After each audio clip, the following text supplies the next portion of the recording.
അൽഹംദുലില്ലാ അൽഹംദുലില്ലാ അൽഹംദുലില്ലാ. അള്ളാഹുവിൻ്റെ അപാരമായ അനുഗ്രഹത്താൽ സൂറത്തുൽ യൂസുഫിലെ 7 മുതൽ 10 വരെയുള്ള ആയത്തുകളാണ് ഇന്ന് നമ്മൾ ഓതിയത്. കഴിഞ്ഞ ദിവസങ്ങളായി ആദ്യത്തെ 6 ആയത്തുകളുടെയും സൂറത്തുൽ യൂസുഫിൻ്റെ പശ്ചാത്തലത്തെയും നമ്മൾ സൂചിപ്പിച്ചിരുന്നു. 7-ാമത്തെ ആയത്ത് ലഖദ് കാന ഫി യൂസുഫ വ ഇഖ്വതിഹി ആയാത്തുൽ ലിസ്സായിലീൻ. ലഖദ് കാന തീർച്ചയായുമുണ്ട്, ഫി യൂസുഫ് വ ഇഖ്വതിഹി യൂസുഫ് അലൈഹിസ്സലാമിലും അദ്ദേഹത്തിൻ്റെ സഹോദരങ്ങളിലും, ആയാത്തുൻ ദൃഷ്ടാന്തങ്ങളുണ്ട്, ലിസ്സായിലീൻ ചോദിക്കുന്നവർ. സായിലീൻ എന്ന് പ്രത്യേകം അവിടെ പരാമർശിക്കാനുണ്ടായ കാരണം, യൂസുഫ് അലൈഹിസ്സലാമിൻ്റെ കഥ പ്രവാചകൻ സല്ലല്ലാഹു അലൈഹി വസല്ലമയ്ക്ക് അവതീർണമായതിൻ്റെ പശ്ചാത്തലം നമ്മൾ മുമ്പ് സൂചിപ്പിച്ചു. മക്കയിലുണ്ടായിരുന്ന മുശ്രിക്കീങ്ങൾ മദീനയിലെ ജൂതന്മാരുടെ അടുക്കൽ പോയി അന്വേഷിക്കുകയാണ്. പ്രവാചകനോട് ചോദിക്കാൻ ഞങ്ങൾക്ക് ചില ചോദ്യങ്ങൾ പറഞ്ഞതാ. മദീനയിലെ വേദഗ്രന്ഥങ്ങളിലൊക്കെ അറിവുള്ള ജൂതന്മാരാണ് മക്കയിലെ മുശ്രിക്കീങ്ങൾക്ക് പറഞ്ഞു കൊടുക്കുന്നത്, യൂസുഫ് അലൈഹിസ്സലാമിൻ്റെയും അദ്ദേഹത്തിൻ്റെ സഹോദരങ്ങളുടെയും കഥയെക്കുറിച്ച് ചോദിക്കൂ എന്നാവശ്യപ്പെട്ടു. ആ ചോദ്യത്തെ തുടർന്നാണ് സൂറത്തുൽ യൂസുഫ് അവതീർണമാകുന്നത്.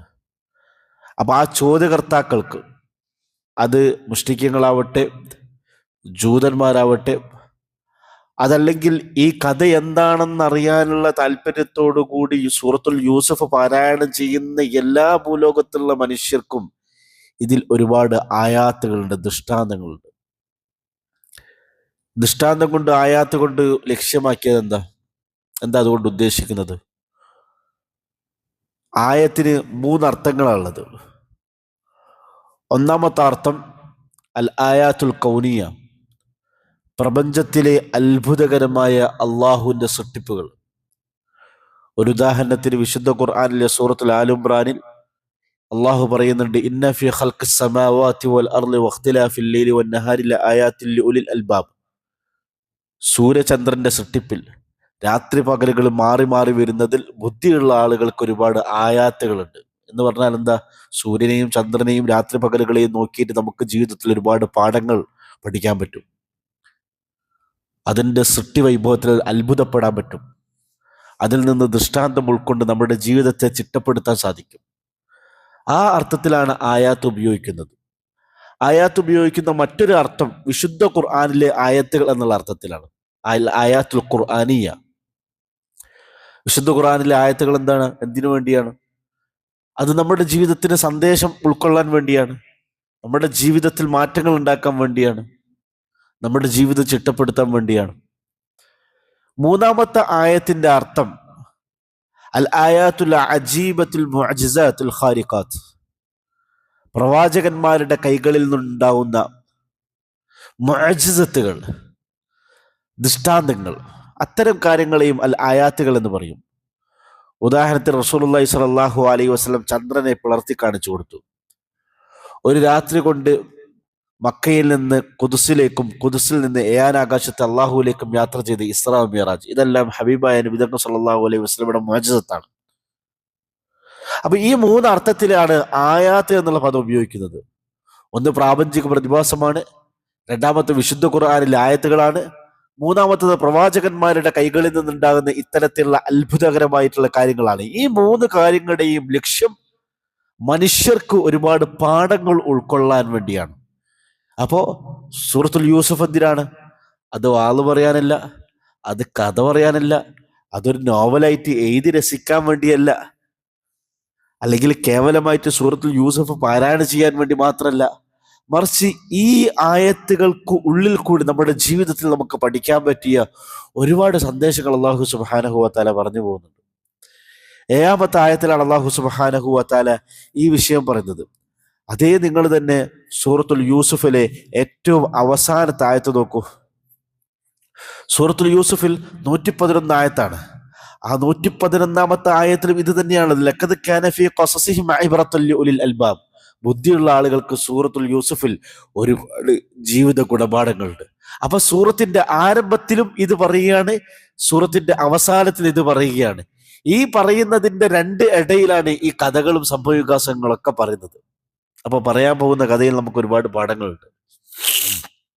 മറ്റൊരു പ്രധാനപ്പെട്ട വസ്തുത, ഇവിടെ അള്ളാഹു പറഞ്ഞത് ആയാത്തുകളുണ്ട് എന്നാണ്. ആയാത്തുകൾ, ആയത്ത് എന്നുള്ള അറബി പദത്തിന്റെ ജംഅ് ആണ് ആയാത്ത് എന്നുള്ളത്. ആയത്ത് എന്നുള്ളത് സിംഗുലർ ആണ്, ആയാത്ത് എന്നുള്ളത് പ്ലൂരലാണ്, ബഹുവചനവും ഏകവചനവും. എന്തുകൊണ്ട് ഇവിടെ ആയാത്ത് എന്നുള്ള ബഹുവചനം ഉപയോഗിച്ചു? വിശുദ്ധ ഖുർആനിൽ തന്നെ മറിയം അലൈഹിസ്സലാമിനെ പറ്റി അല്ലാഹു സുബ്ഹാനഹു വ തആല പറഞ്ഞ സമയത്ത് പറയുന്നുണ്ട്, വജഅൽന ഇബ്ന മറിയം വ ഉമ്മഹു ആയതൻ. ഈസാ അലൈഹിസ്സലാമിനെയും അദ്ദേഹത്തിന്റെ ഉമ്മയെയും നിങ്ങൾക്ക് ഒരു ആയത്താക്കിയിരിക്കുന്നു, ഒരു ദൃഷ്ടാന്തമാക്കിയിരിക്കുന്നു. അവിടെ അള്ളാഹു പറഞ്ഞത് ഏകവചനത്തിന്റെ പദം ഉപയോഗിച്ചുകൊണ്ടാണ്. പക്ഷെ ഇവിടെ യൂസുഫ് അലൈഹിസ്സലാമിന്റെ കഥയെ പറ്റി പറഞ്ഞപ്പോൾ ബഹുവചനമാണ് ഉപയോഗിച്ചത്.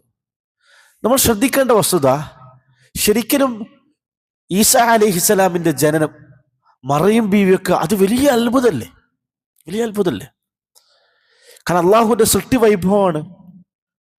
അള്ളാഹു സുബ്ഹാനഹു വ തആല ഒരു പുരുഷന്റെയോ ഒരു സ്ത്രീയുടെയോ സാന്നിധ്യമില്ലാതെ അള്ളാഹു സൃഷ്ടിച്ച ആളാണ് ആദം അലൈഹിസ്സലാം.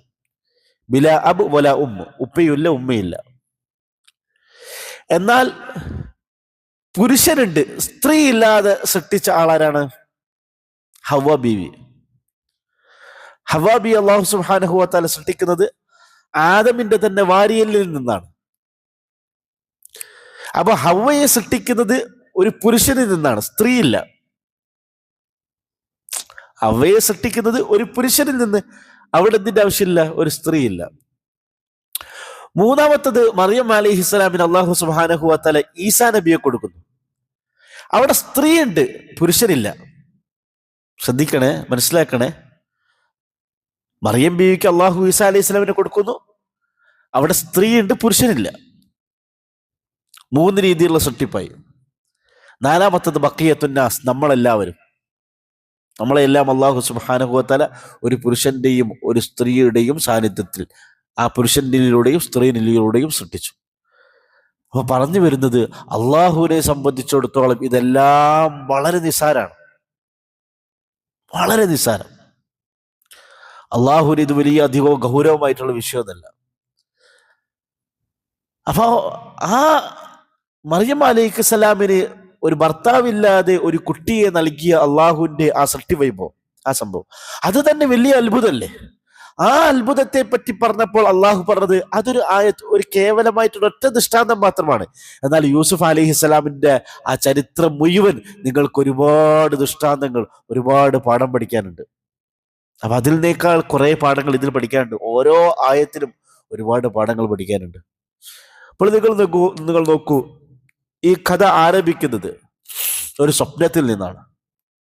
സ്വപ്നം, ആ സ്വപ്നത്തിന്റെ ചുരുളയുകയാണ് അതിനുശേഷം ചെയ്യുന്നത്. സ്വപ്നം അള്ളാഹുവിന്റെ വലിയൊരു അത്ഭുതമല്ലേ? ആ സ്വപ്നം നമ്മൾ കാണുന്ന ഉറക്ക് അതിലും വലിയൊരു അത്ഭുതമല്ലേ? ഒരു ദിവസത്തിൽ മനുഷ്യന്റെ ശരീരം പൂർണ്ണമായി നിശ്ചലമായി ഇങ്ങനെ കിടക്കുന്നു. ആ ഉറക്കില്ലെങ്കിൽ മനുഷ്യന്റെ അവസ്ഥ എന്ത് കഷ്ടായിരുന്നു. വിശുദ്ധ ഖുർആൻ അല്ലാഹു സുബ്ഹാനഹു വ തആല പകലുകളെ നിങ്ങൾക്ക് അധ്വാനിക്കാനും രാത്രികാലങ്ങളെ നിങ്ങൾക്ക് വിശ്രമിക്കാനും വേണ്ടിയുള്ളതാക്കി എന്ന് പറയുന്നുണ്ട്. മനുഷ്യൻ അല്ലാഹു സുബ്ഹാനഹു വ തആല ഉറക്കിനെ നൽകി. വമിൻ ആയാതിഹി മനാമുക്കും ബില്ലൈലി വന്നഹാർ. മനുഷ്യൻ അല്ലാഹു നൽകിയ പലതരത്തിലുള്ള ദൃഷ്ടാന്തങ്ങളിൽ, അത്ഭുതങ്ങളിൽ പെട്ടതാണ് രാത്രി പകലുകളിൽ അവന് ഉറങ്ങാൻ സാധിക്കുക എന്നുള്ളത്. ഉറങ്ങാൻ സാധിക്കുന്നില്ലെങ്കിൽ പ്രയാസം എത്ര വലുതാണ്. നമുക്ക് ഭക്ഷണം കഴിച്ചിട്ടില്ലെങ്കിൽ വിശപ്പിനെ പിടിച്ചു വെക്കാൻ സാധിക്കും. മലമൂത്ര വിസർജനം ചെയ്യുന്നത് വേണേൽ പിടിച്ചു വെക്കാൻ സാധിക്കും. പക്ഷെ ഒരു രാത്രി ഒരാൾക്ക് ഉറങ്ങാൻ പറ്റത്തില്ലെങ്കിൽ പിറ്റേന്ന് പകലും അത്രത്തോളം അസ്വസ്ഥതകൾ വേറൊരു കാര്യം ഉണ്ടാവില്ല. തല പെരുകും, തലവേദന എടുക്കും. 2 ദിവസം രാത്രി ഒരു മനുഷ്യൻ ഉറങ്ങിയിട്ടില്ലെങ്കിലോ, 2ാമത്തെ ദിവസം അയാൾ നോർമലായിരിക്കില്ല, അബ്നോർമലായിരിക്കും. മൂന്നാമത്തെ ദിവസം ഇയാൾ ഉറങ്ങാൻ അനുവദിച്ചിട്ടില്ലെങ്കിലോ അയാൾ പരിപൂർണ്ണമായിട്ട് ഭ്രാന്തനോ മറ്റെന്തോ ആയിട്ടുണ്ടാവും. കാരണം മനുഷ്യന്റെ തലച്ചോറിന്റെ അകത്ത് അല്ലാഹു സുബ്ഹാനഹു വ തആല സംവിധാനിച്ച ന്യൂറോണുകളുണ്ട്. ആ ന്യൂറോണുകളൊന്നും വർക്ക് ചെയ്യാതാവും, ശരീരത്തെയൊക്കെ അത് ബാധിക്കും. ഇല്ലേ? ഇന്ന് ഏറ്റവും കൂടുതലുള്ള ഒരുപാട് രോഗങ്ങളുണ്ട്. Cancer, block, stroke. ഇതാണ് ഇപ്പോഴത്തെ ഏറ്റവും പ്രധാനപ്പെട്ട 3 അസുഖങ്ങൾ, ത്രിമൂർത്തികൾ. ഈ 3ന്റെയും പ്രധാനപ്പെട്ട കാരണങ്ങൾ ഉറക്കില്ലായ്മയാണ്. ശരിയായി ഉറക്കില്ലെങ്കിൽ തലച്ചോറ് സ്ട്രോക്ക് വരും. എന്താ സ്ട്രോക്ക് എന്ന് പറഞ്ഞാൽ? തലച്ചോറിൽ ഈ നെർവുകൾ പാസ് ചെയ്യുന്ന അവിടെ ഒരു ബ്ലോക്ക് വരിക, അതിനാണ് സ്ട്രോക്ക് എന്ന് പറയുക. അപ്പൊ സ്റ്റക്കായിപ്പോ പിന്നെ ഇങ്ങനെ കിടക്കേണ്ടി വരും. പിന്നെ മരുന്ന് കൊടുത്താൽ ചിലപ്പോൾ ശരിയാവും, ചിലപ്പോൾ ശരിയാവൂല. ശരിയായ തന്നെ ചിലപ്പോൾ കയ്യിന് സ്വാധീനം ഉണ്ടാവില്ല, കാലിന് സ്വാധീനം ഉണ്ടാവില്ല. നമ്മൾ കാണുന്നതന്നല്ലോ പല രോഗമുള്ള ആൾക്കാരെയും. ബ്ലോക്കിന്റെ കാരണം ഇത് തന്നെയാണ്. ഹൃദയത്തിന് വിശ്രമം കിട്ടാത്ത സമയത്ത് ഹൃദയത്തിന്റെ ഉള്ളിൽ കൂടി രക്തം പമ്പ് ചെയ്യുന്ന രക്തധമനികളിൽ കൊളസ്ട്രോൾ കെട്ടിക്കിടക്കും, അത് പിന്നീട് ബ്ലോക്കായി മാറും. ശരീരത്തിൽ വിശ്രമം കിട്ടിയിട്ടില്ലാണെങ്കിൽ ഇത് സംഭവിക്കാം. ക്യാൻസർ പോലുള്ള അസുഖങ്ങൾക്കൊക്കെ കാരണം ഇതൊക്കെ തന്നെയാണ്. അപ്പൊ ഉറക്കം അള്ളാഹുവിന് വലിയ അത്ഭുതമാണ്. ആ ഉറക്കത്തിലുള്ള സ്വപ്നവും അതിനേക്കാൾ വലിയ അത്ഭുതമാണ്. ഇല്ലേ? എന്തൊക്കെ സ്വപ്നങ്ങൾ നമ്മൾ കാണുന്നു. അതിൽ തന്നെ നല്ല സ്വപ്നങ്ങളുണ്ട്, ചീത്ത സ്വപ്നങ്ങളുണ്ട്.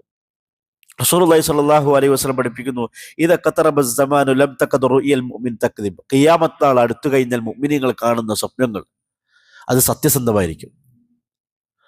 പല നല്ല കാര്യങ്ങളെയും മുഅ്മിനീങ്ങൾക്ക് അല്ലാഹു സുബ്ഹാനഹു വ തആല കാണിച്ചു കൊടുക്കും. വറുയൽ മുഅ്മിനു ജുസ്ഉം മിൻ 46 ജുസ്അൻ മിൻ നുബുവ. നുബുവത്തിന് 46ഓളം രീതികളുണ്ട്. എന്താ നുബുവത്ത് പറഞ്ഞാൽ? അല്ലാഹു സുബ്ഹാനഹു വ തആല ഭൂമിയിലുള്ള മനുഷ്യർക്ക് പല സ്ഥലത്തിലുള്ള സന്ദേശങ്ങൾ കൈമാറുക. അത് മലക്കുകൾ വഴിക്ക് വരും, ജിബ്രീൽ വഴിക്ക് വരും. പല രീതിക്കാണല്ലോ ഭൂമിയിലുള്ള മനുഷ്യരിലേക്ക് അല്ലാഹു സുബ്ഹാനഹു വ തആല പല കാര്യങ്ങൾ വിട്ടുകൊടുക്കുന്നത്, പല അറിവുകളും വിട്ടുകൊടുക്കുന്നത്, പല സന്ദേശങ്ങൾ ഇട്ടുകൊടുക്കുന്നത്. അതിൻ്റെ ഒരു രീതിയാണ് സ്വപ്നം. സ്വപ്നത്തിൽ അല്ലാഹു സുബ്ഹാനഹു വ തആല മനുഷ്യർക്ക് ഇത്തരത്തിലുള്ള പല കാര്യങ്ങളും ഇട്ടുകൊടുക്കും. അല്ലേ? ഇപ്പൊ സ്വപ്നത്തിൽ പല നല്ല കാര്യങ്ങൾ കണ്ട ആൾക്കാരില്ലേ? ഹജ്ജ് ചെയ്യാത്ത ആളുകൾക്ക് സ്വപ്നത്തിൽ കാണിക്കുകയാണ്, നീ എന്താണ് ഹജ്ജിന് വരാത്തത്? അപ്പൊ തന്നെ അയാൾക്ക് ഹജ്ജിന് പോകാൻ തോന്നുകയാണ്. പല അനുഭവങ്ങൾ ഉണ്ടായിട്ടുണ്ട്. ഇസ്ലാമിക ലോകത്തിലെ പല പണ്ഡിതന്മാരും പല കാര്യങ്ങളും സ്വപ്നം കണ്ട അനുഭവങ്ങൾ.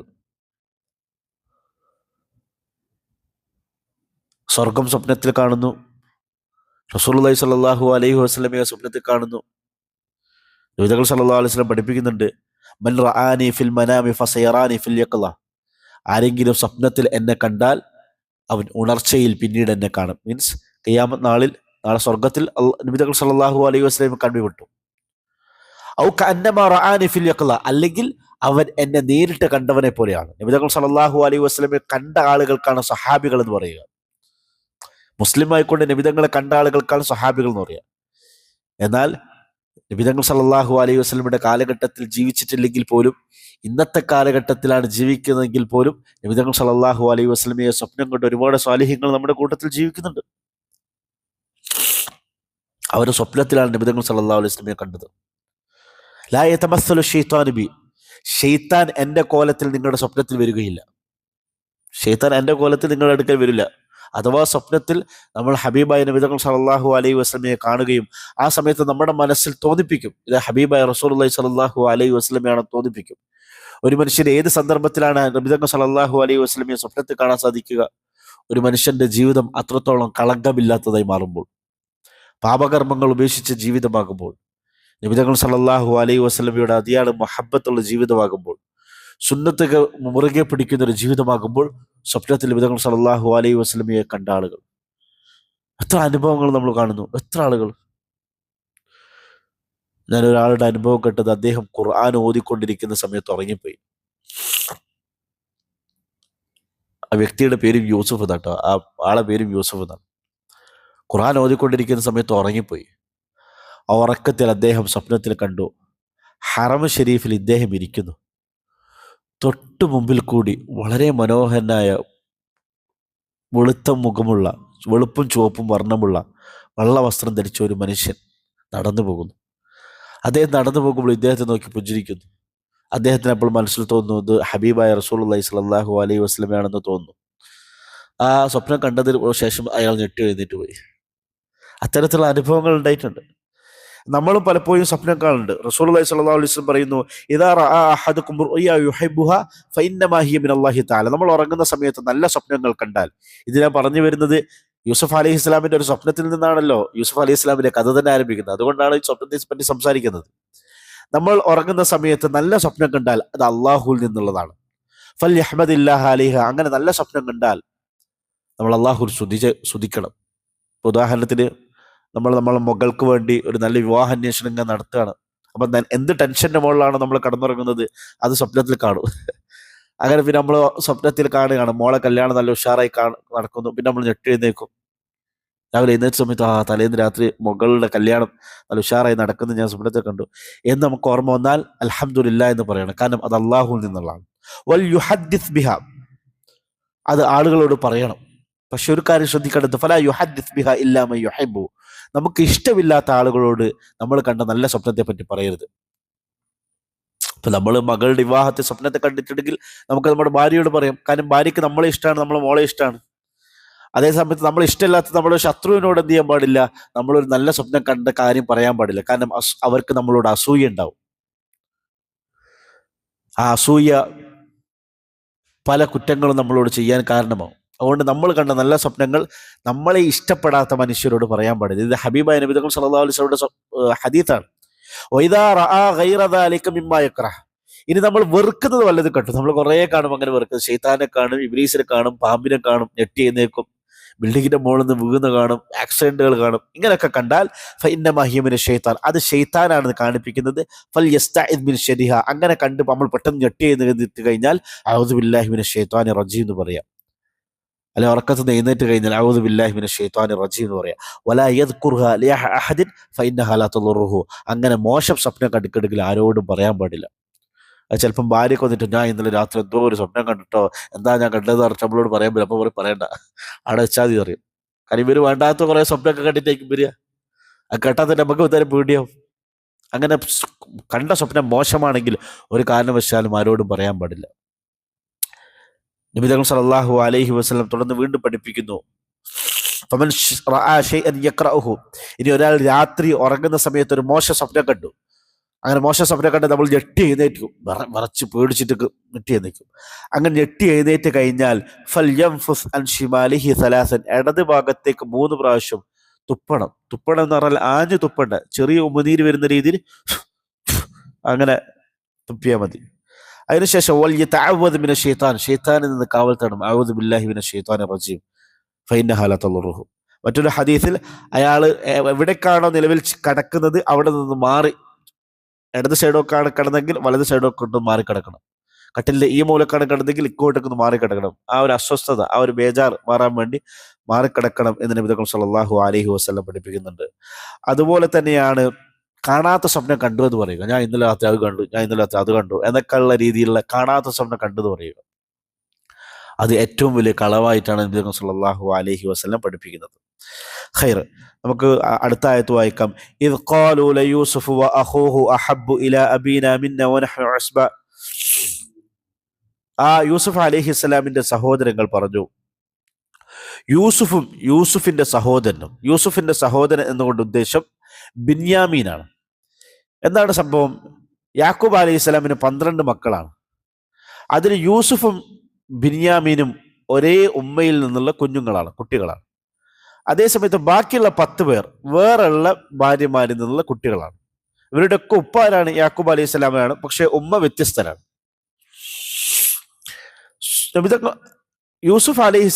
യാക്കൂബ് അലൈഹി സ്വലാമിനെ സംബന്ധിച്ചിടത്തോളം അദ്ദേഹത്തിന് ഏറ്റവും ഇഷ്ടപ്പെട്ട കുട്ടികളായിരുന്നു ഈ യൂസുഫിന്റെ സഹോദരനായ ബിന്യാമിൻ. അപ്പൊ ആ സഹോദരങ്ങൾ പറയാണ്, ഇന്ന ഇല അബീന, നമ്മുടെ ഉപ്പാക്ക് ഏറ്റവും ഇഷ്ടം ഇവർ 2 പേരെയുമാണ്. വനഹ്നു അസ്ബ, നമ്മൾ നല്ല ശക്തരായിട്ടുള്ള, ഈ ബാക്കിയുള്ള 10 പേർ നല്ല ആരോഗ്യമുള്ളവരാണ്, നല്ല ദൃഢഗാതരാണ്, ജോലികൾ ചെയ്യുന്നവരാണ്. കുറച്ച് പ്രായമൊക്കെ ഉള്ള ആൾക്കാരാണ്. ഇത്രയും പ്രായവും ജോലിയൊക്കെ ചെയ്യുന്ന ഈ 10 പേരെക്കാൾ യാക്കൂബ് അലൈഹി സ്വലാം ഇഷ്ടപ്പെട്ടത് ഇവർ രണ്ടുപേരെയുമാണ്. ഇന്ന അബാന ലഫി ലലാലി മുബീൻ, തീർച്ചയായും നമ്മുടെ ഉപ്പ വ്യക്തമായൊരു വൈകേടി തന്നെ കേട്ടോ. ഉപ്പാക്ക് എന്തോ ഓരോട് മാത്രം ഭയങ്കര ഇഷ്ടം എന്നുള്ള രീതിയിൽ ആ 10 സഹോദരന്മാർക്ക് ഇവർ രണ്ടുപേരോടും പ്രത്യേക അസൂയ. എന്തുകൊണ്ടാണ് യാക്കൂബ് അലൈഹി സ്വലാമിന് ഇവരോട് മാത്രം വലിയ ഇഷ്ടം? അങ്ങനെ ഇഷ്ടപ്പെടാൻ പാടില്ലല്ലോ. ഉപ്പാക്ക് എല്ലാ മക്കളോടും ഒരുപാട് സ്നേഹം വേണ്ടേ? അതിന് പിറകിലൊരു കാരണമുണ്ട്. കാരണം ഈ യൂസുഫ് അലൈഹി സ്വലാമിന്റെയും ബിനിയാമിന്റെയും ഉമ്മയുടെ പേര് റാഹീൽ എന്നായിരുന്നു. ആ സ്ത്രീ ഇവര് ചെറുപ്പത്തിൽ തന്നെ മരണപ്പെട്ടു. അപ്പൊ ഉമ്മ മരണപ്പെട്ട കുഞ്ഞുങ്ങൾ എന്നുള്ള സ്നേഹം സ്വാഭാവികമായിട്ടും യാക്കൂബ് അലൈഹി സ്വലാമിന് മക്കളോട് ഉണ്ടാവൂലേ? സ്വാഭാവികം. രണ്ടാമത്തെ ഒരു കാര്യം, ഏതൊരു ഉപ്പാക്കും ഇളയ മോനോടായിരിക്കും ഏറ്റവും കൂടുതൽ ഇഷ്ടമുണ്ടാകുക. അപ്പൊ ഈ 12 പേരിൽ ഏറ്റവും ഇളയവരായിരുന്നു യൂസുഫ് അലൈഹി സ്വലാമും ബിനിയാമീനും, ഇല്ലേ? ഒരിക്കലും ഒരു അറബി കഥയുണ്ട്. ഒരു മനുഷ്യനോട് ചോദിക്കപ്പെട്ടു, അയ്യു അബുനാവു കഹബുലേക്ക്, നിങ്ങൾക്ക് ഏറ്റവും ഇഷ്ടപ്പെട്ട നിങ്ങളുടെ കുട്ടി ഏതാണ്? ഒരുപാട് മക്കളുണ്ട്. അപ്പൊ അയാൾ പറഞ്ഞു, അസ്സഗീറു ഹത്താ യക്ബർ, എനിക്ക് ഏറ്റവും ഇഷ്ടമുള്ള കുട്ടി എൻ്റെ കുഞ്ഞുങ്ങളിൽ നായ നായ നായ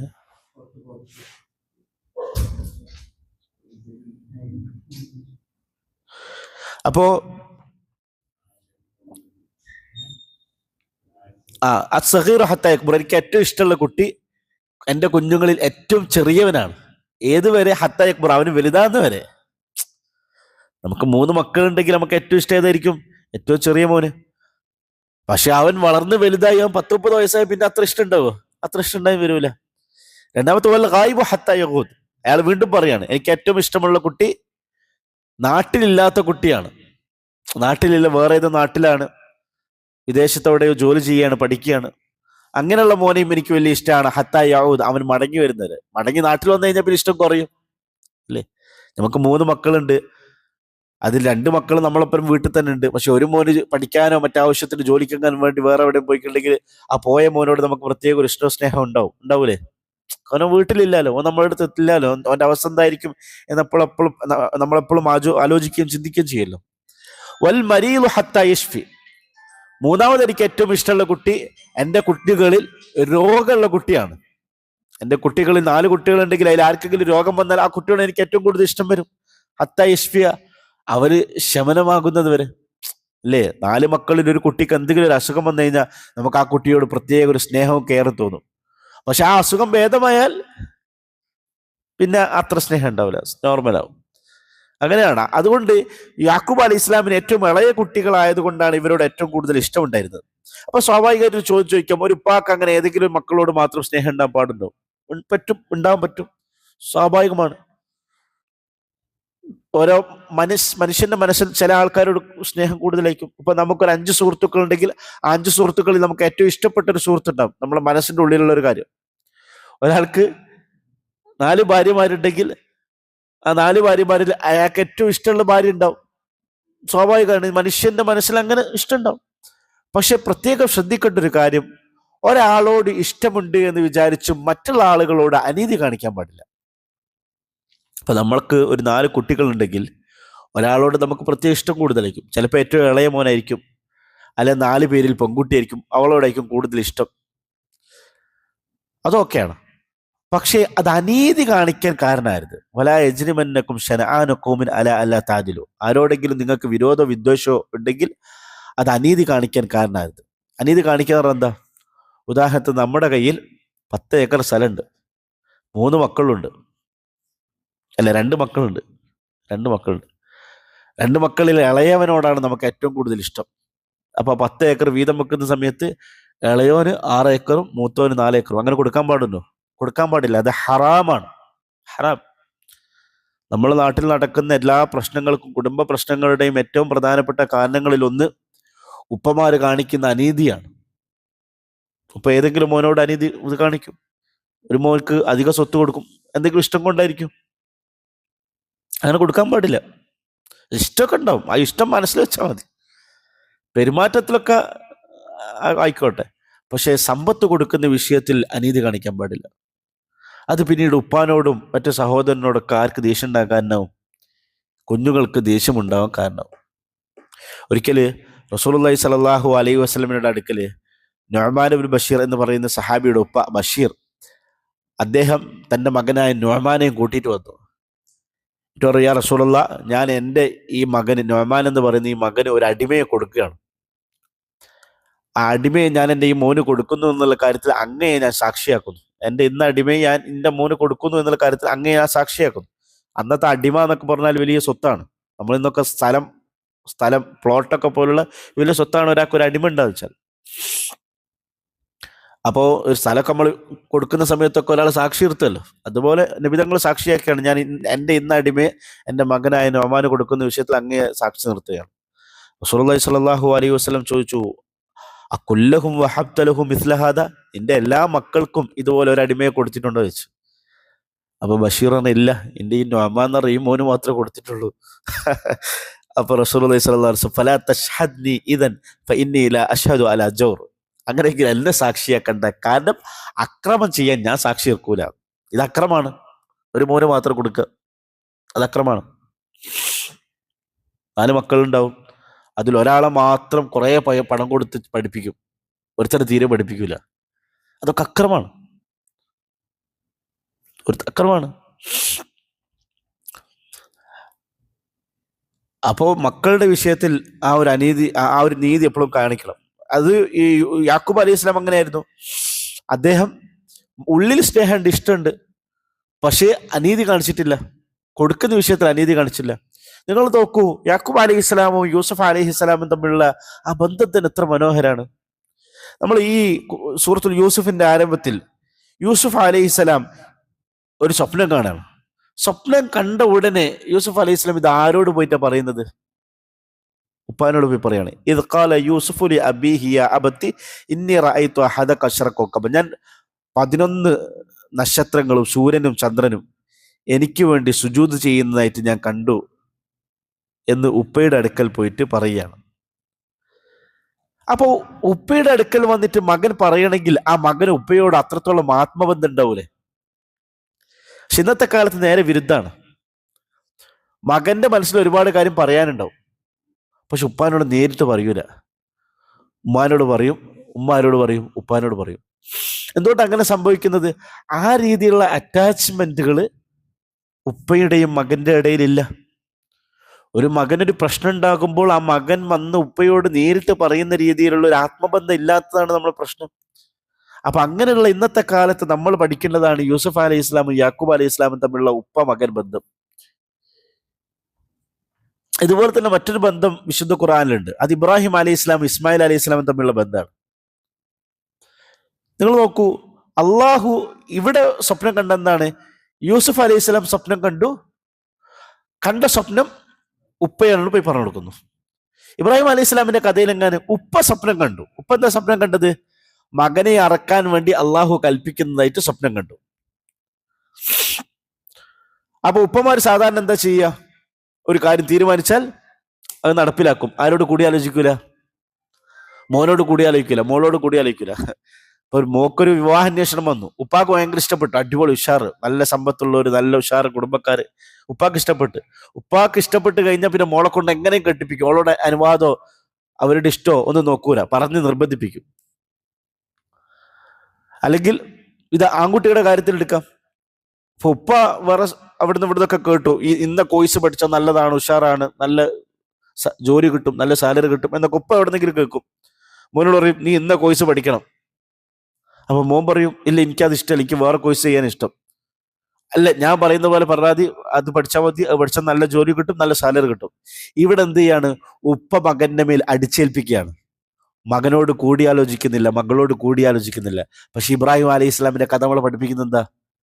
തൻ്റെ മകനോട് കൂടിയാലോചിക്കുന്ന ഇബ്രാഹിം അലൈഹി ഇസ്ലാം ഇസ്മായിലിനോട് ചോദിക്കുകയാണ്, ഞാനൊരു സ്വപ്നം കണ്ടു, നിന്നെ അറക്കണം എന്ന് അള്ളാഹ് പറയാണ്. അള്ളാഹു കൽപ്പിച്ചൊരു കാര്യത്തിൽ തൻ്റെ മകനോട് കൂടിയാലോചിക്കുന്ന ഇബ്രാഹിം അലൈഹി ഇസ്ലാം, ഞാൻ നിന്നെ അറക്കട്ടെ ഇസ്മായിലെ. അപ്പോൾ മകൻ എന്ത് പറയാണ്? യാ അബത്തി ഇഫ്അൽ മാ തുഅ്മർ, എന്താണോ താങ്കളോട് കൽപ്പിക്കപ്പെട്ടത് അത് ചെയ്തോളി. സുബ്ഹാനല്ലാഹ്. അപ്പൊ മക്കളോട് കൂടിയാലോചിക്കുന്നവരായിരിക്കണം ഉപ്പമാർ, ഇബ്രാഹിം അലൈഹി ഇസ്ലാമിന്റെ കഥയുടെ വെളിച്ചത്തിൽ. രണ്ടാമത്, തൻ്റെ എന്തെല്ലാം വിഷമങ്ങളും ദുഃഖങ്ങളും പ്രയാസങ്ങളും ഉണ്ടോ അതെല്ലാം ഉമ്മയോടും ഉപ്പയോടും പറയുന്നവരായി മാറണം മക്കൾ. അങ്ങനെ മക്കളായി മാറണമെങ്കിൽ ആ രീതിയിലുള്ള മാനസിക ബന്ധം ഉപ്പയുടെയും മക്കൾക്കിടയിൽ ഉണ്ടാവണം. അപ്പൊ നമ്മുടെ നാട്ടില് പ്രേമിച്ചിട്ട് പെൺകുട്ടികളൊക്കെ ഒളിച്ചോടി പോകുന്ന ഒരു വലിയ പ്രശ്നമുണ്ടല്ലോ. അതിന്റെ പ്രധാന കാരണം മാതാപിതാക്കളാണ്. കാരണം ഒരു പെൺകുട്ടിക്ക് ഒരു ചെറുപ്പക്കാരനോട് ഇഷ്ടം തോന്നുക എന്ന് പറഞ്ഞാൽ സ്വാഭാവികമാണ്. അവരുടെ പ്രായത്തിനനുസരിച്ച് ചിലപ്പോൾ ഇഷ്ടം തോന്നാം. ഒരു പെൺകുട്ടി പഠിക്കുന്ന കോളേജിൽ ചെറുപ്പക്കാരനെ കണ്ടു, ആ ചെറുപ്പക്കാരനെ ഇഷ്ടപ്പെട്ടു. 1-2-3 വർഷക്കാലം ഈ പെൺകുട്ടി ഒളിപ്പിച്ചു കൊണ്ട് നടക്കുകയാണ് ഈ സ്നേഹം. അവസാനം 3-4-5 വർഷമാകുമ്പോൾ ഈ പെൺകുട്ടിയുടെ വിവാഹാന്വേഷണങ്ങളൊക്കെ ആരംഭിക്കുന്ന സമയത്താണ് ഒളിച്ചോടലൊക്കെ സംഭവിക്കുക. അപ്പൊ നമ്മൾ ചോദിക്കേണ്ട ചോദ്യം, 3 വർഷക്കാലം തന്റെ മാതാപിതാക്കളെ അറിയിക്കാതെ ഈ പെൺകുട്ടി എന്തുകൊണ്ട് ഇത് ഒളിപ്പിച്ചു വെച്ചു? ഉപ്പാനോട് പറയാൻ പറ്റില്ല, ഉമ്മാനോട് പറയാൻ പറ്റില്ല. ചില കേസുകളിലൊക്കെ ഉമ്മ അറിഞ്ഞിട്ടുണ്ടാവും, അനിയത്തിമാരും ഏട്ടത്തിമാരും അറിഞ്ഞിട്ടുണ്ടാവും, ആരറിഞ്ഞിട്ടുണ്ടാവില്ല, ഉപ്പ അറിഞ്ഞിട്ടുണ്ടാവില്ല. കാരണം ആ ഉപ്പാനോട്, ഞാൻ പഠിക്കുന്ന കോളേജിൽ ഇന്നൊരു ചെറുപ്പക്കാരനുണ്ട്, എനിക്ക് ആ ചെറുപ്പക്കാരനെ ഇഷ്ടപ്പെട്ടു എന്ന് ഉപ്പാന്റെ അടുക്കൽ വന്ന് മകൾക്ക് പറയാൻ പറ്റുന്നില്ലെങ്കിൽ അത് ആരുടെ പരാജയ? അത് ഉപ്പാന്റെ പരാജയ. ഉപ്പ ആ രീതിയിലുള്ള ഒരു മാനസികമായിട്ടുള്ള ബ്രിഡ്ജ് മകളുമായിട്ട് ഉണ്ടാക്കിയിട്ടില്ല. ഈ അടുത്ത് നടന്നൊരു ഒരു അനുഭവം, ഒരു പെൺകുട്ടി നല്ല എഡ്യൂക്കേറ്റഡ് ആണ്, മെഡിക്കൽ ലെവലിൽ PG വരെ പഠിച്ചിട്ടുണ്ട്. ആ പെൺകുട്ടിക്ക് അവളുടെ അതേ കരിയറിലുള്ള ഒരു ചെറുപ്പക്കാരനെ, MBBS പഠിക്കുന്ന ഒരു ചെറുപ്പക്കാരനെ ഇഷ്ടപ്പെട്ടു. അപ്പൊ എനിക്ക് അത് കൗതുകം തോന്നിയത്, ആ പെൺകുട്ടിക്ക് ഇങ്ങനെ ഇഷ്ടമുണ്ട് എന്നുള്ള കാര്യം ആ പെൺകുട്ടി ആരുടെ ആദ്യം വന്ന് പറഞ്ഞു? ഉപ്പാനോടും ഉമ്മാനോടും വന്ന് പറഞ്ഞു. അതെന്തുകൊണ്ട് അങ്ങനെ പറഞ്ഞത്? ആ ഉപ്പയും ഉമ്മയും ആ മകളും പെൺകുട്ടിയും തമ്മിൽ അത്രത്തോളം ആത്മബന്ധമുണ്ട്, കണക്ഷൻ ഉണ്ട്. അപ്പൊ പറഞ്ഞത് കൊണ്ട് എന്ത് ഉപകാരം ഉണ്ടായി? ആ ഉപ്പയും ഉമ്മയും ഈ ചെറുപ്പക്കാരനെ പറ്റി അന്വേഷിച്ചു. ഈ പെൺകുട്ടികൾ ഒരു ചെറുപ്പക്കാരനെ ഇഷ്ടപ്പെടുക എങ്ങനെയാണ്? കാണുമ്പോഴുള്ള ഭംഗി, ഫോട്ടോ കാണുമ്പോഴുള്ള ഭംഗി, സ്റ്റാറ്റസിലുള്ള പവർ, ഇതൊക്കെ കണ്ടിട്ടാണല്ലോ ചിലപ്പോൾ ഇഷ്ടപ്പെടുക. അപ്പൊ ഉപ്പയും ഉമ്മയും അന്വേഷിച്ചു. വളരെ ഡീറ്റെയിൽ ആയിട്ട് അന്വേഷിച്ച സമയത്താണ് മനസ്സിലായത് ആ ചെറുപ്പക്കാരൻ വളരെ മോശമാണ്, പല ഹറാമുകളുള്ള ആളാണ്, ലഹരിയുടെ അഡിക്റ്റാണ്. ഇതൊക്കെ അന്വേഷിച്ചപ്പോൾ ആ ഉപ്പാക്ക് മനസ്സിലായി. ഉപ്പ മകളെ വിളിച്ചു പറഞ്ഞു, മകളെ, നീ പറഞ്ഞ ചെറുപ്പക്കാരനെ പറ്റി ഞാൻ അന്വേഷിച്ചു, ഇങ്ങനെയൊക്കെയാണ് കേട്ടത്. അങ്ങനെ കണ്ടോ ഉപ്പ? അങ്ങനെയാണ് എനിക്ക് വേണ്ട എന്ന് പറഞ്ഞു കഴിഞ്ഞു. ഇങ്ങനെയാണ് നമ്മളെ വീട്ടിൽ നടക്കുന്ന പ്രോസസ്സ്. പെൺകുട്ടികൾക്ക് പ്രേമൊക്കെ ഉണ്ടാകുക സ്വാഭാവികമാണ്. ഈ മിക്സ്ഡ് കോളേജ് സിസ്റ്റത്തിലൊക്കെ പഠിക്കുമ്പോൾ പ്രേമം ഉണ്ടാവും. പക്ഷേ തനിക്കൊരു പ്രേമം ഉണ്ടായി എന്ന് ഉപ്പയോട് പറയുന്ന രീതിയിൽ, ഉമ്മയോട് പറയുന്ന രീതിയിലുള്ള ഒരു മാനസിക ബന്ധം നമ്മൾ നമ്മുടെ വീട്ടിലുണ്ടാക്കിയിട്ടുണ്ടെങ്കിൽ ഈ പ്രശ്നമൊന്നും ഉണ്ടാവില്ല. അതാണ് യൂസഫ് അലൈഹി സ്വലാം പറയുന്നത്. യൂസഫ് അലൈഹി സ്വലാം തന്റെ പ്രശ്നം തന്റെ ഉപ്പയുടെ അടുക്കൽ വന്ന് പറയുന്നു.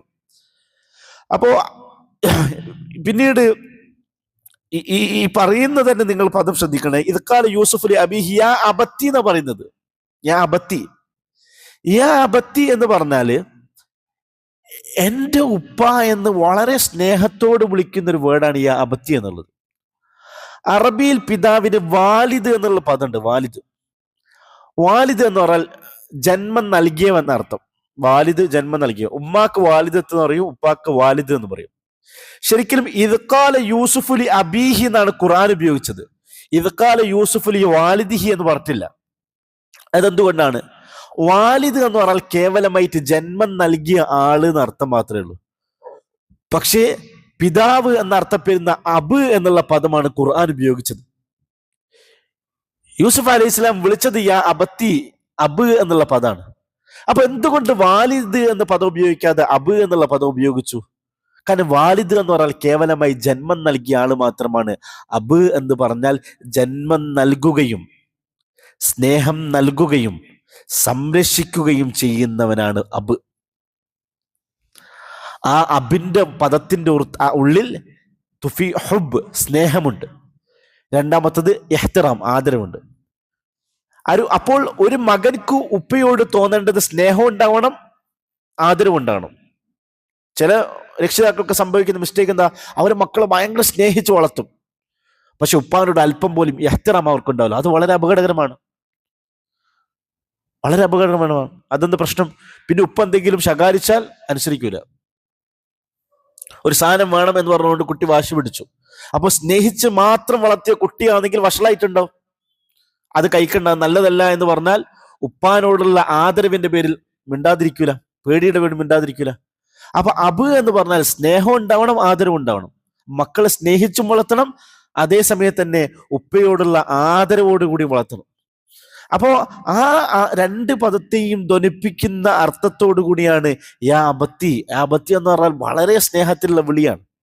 നിങ്ങൾക്ക് ഈ യാ അബത്തി എന്നുള്ള വേർഡ് ഖുർആനിൽ വേറൊരു സ്ഥലത്ത് കാണാൻ പറ്റും. അത് എവിടാന്നറിയോ? എവിടെയാ? അത് ഇസ്മായിൽ അലി ഇസ്ലാമിന്റെ കഥയിലാണ്. ഇസ്മായിൽ അലി ഇസ്ലാം ഉപ്പയെ വിളിക്കുന്നത് എന്താ?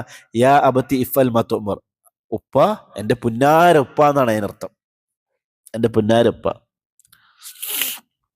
അല്ലാഹു സുബ്ഹാനഹു വ തആല നമ്മൾ മക്കളെ സ്വാലിഹ്യങ്ങളാക്കട്ടെ.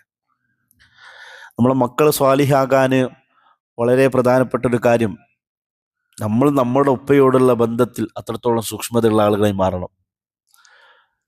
കാരണം യാക്കൂബ് അലൈഹി ഇസ്ലാമിന് യൂസുഫ് അലൈഹി ഇസ്ലാമിനെ പോലെ ഒരു കുട്ടിയെ കിട്ടിയതിന്റെ പിറകിലുള്ള ഏറ്റവും പ്രധാനപ്പെട്ട കാരണം, അത്രയും നല്ല മോനെ കിട്ടിയില്ലേ, അതിന് പിറകിലുള്ള കാരണം യാക്കൂബ് അലൈഹി ഇസ്ലാം തൻ്റെ ഉപ്പയായ ഇസ്ഹാക്കിനോട് അത്രത്തോളം സ്നേഹത്തിലോടും ആദരവിലാണ് ജീവിച്ചത്.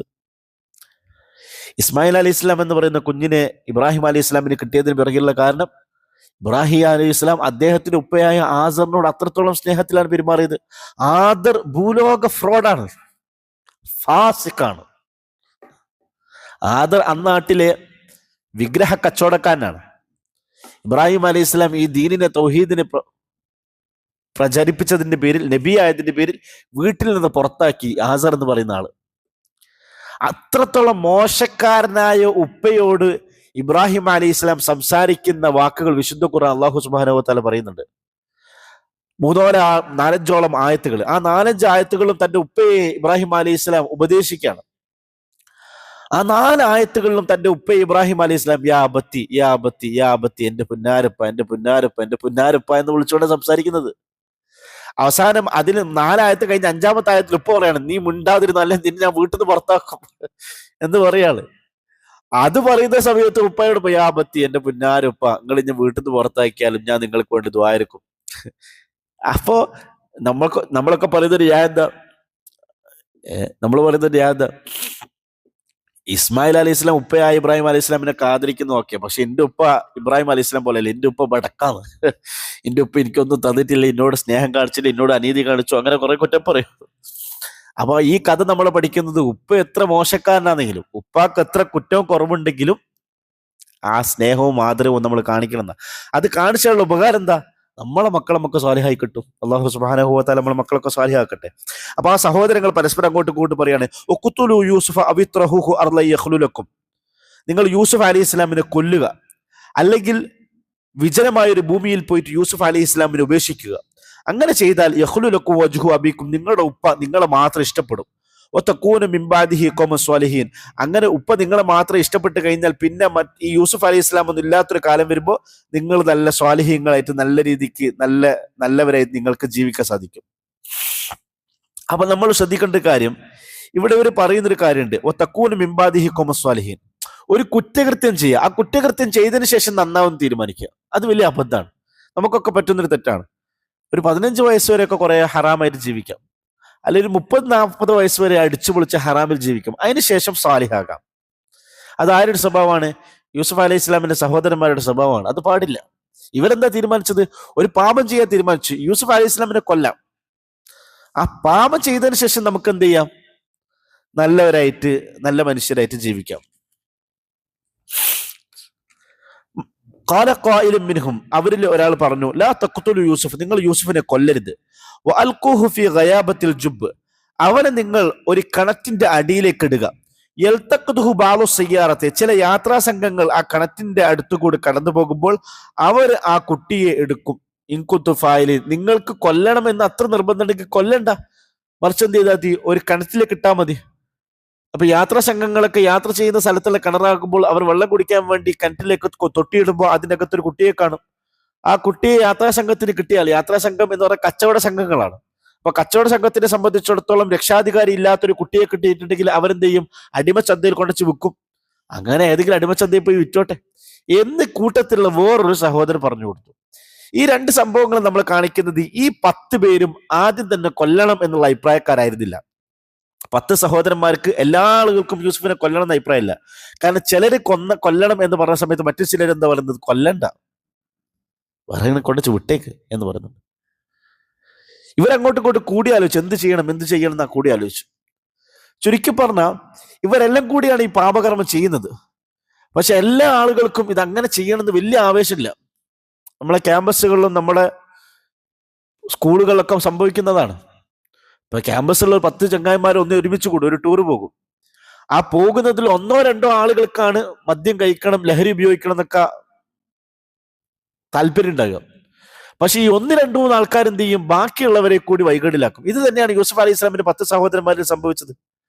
യൂസുഫ് അലൈഹി ഇസ്ലാമിന് യൂസുഫ് അലൈഹി ഇസ്ലാമിനോട് ഈ രീതിയിലുള്ള ക്രൂരത ചെയ്യാൻ കാരണക്കാരായത് ആ 10 പേരിലല്ല, 10 പേരിൽ 1, 2 ആൾക്കാരാണ്.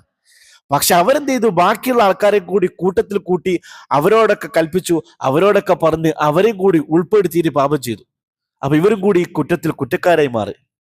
അപ്പോ നമ്മൾ ഏത് സംഘത്തിൽ പോകുന്ന, ഏത് കൂട്ടത്തിൽ പോകുന്ന, ആ സമയത്ത് നമ്മൾ ശ്രദ്ധിക്കേണ്ട പ്രധാനപ്പെട്ട വസ്തുത, ഒരു 10 പേര് യാത്ര പോകുമ്പോൾ ആ 10 പേരിൽ ഒരു കള്ളുകൂടിയരുണ്ടെങ്കിൽ യാത്ര കഴിഞ്ഞ് മടങ്ങി വരുമ്പോൾ 6 പേരെങ്കിലും കള്ളു കുടിച്ചിട്ടുണ്ടാവും. ഒരു യാത്ര പോകുമ്പോൾ അതിൽ 2 പെണ്ണുപിടിയന്മാരുണ്ടെങ്കിൽ യാത്ര കഴിഞ്ഞ് മടങ്ങി വരുമ്പോൾ തന്നെ അതിലൊരു 8 പേരെങ്കിലും പെണ്ണ് പിടിച്ചിട്ടുണ്ടാവും. ഇത് തന്നെയാണ് ഈ സഹോദരന്മാരുടെ കാര്യത്തിൽ സംഭവിച്ചത്. അല്ലാഹു സുബ്ഹാനഹു വ തആല ഖുർആനിന്റെ ഇൽമ മനസ്സിലാക്കാൻ നമുക്കൊക്കെ തൗഫീഖ് പ്രദാനം ചെയ്യുമാറാകട്ടെ. ഖുർആനിന്റെ ഉള്ളിലുള്ള ഇൽമ അല്ലാഹു സുബ്ഹാനഹു വ തആല നമുക്കൊക്കെ അറിയിച്ചു തരുമാറാകട്ടെ. ഖുർആൻ അനുകൂലമായി സാക്ഷിയാകുന്നതിൽ അല്ലാഹു സുബ്ഹാനഹു വ തആല നമ്മളെ ഉൾപ്പെടുത്തി അനുഗ്രഹിക്കുമാറാകട്ടെ. വആഖിറു ദഅവാന അനിൽ ഹംദുലില്ലാഹി റബ്ബിൽ ആലമീൻ.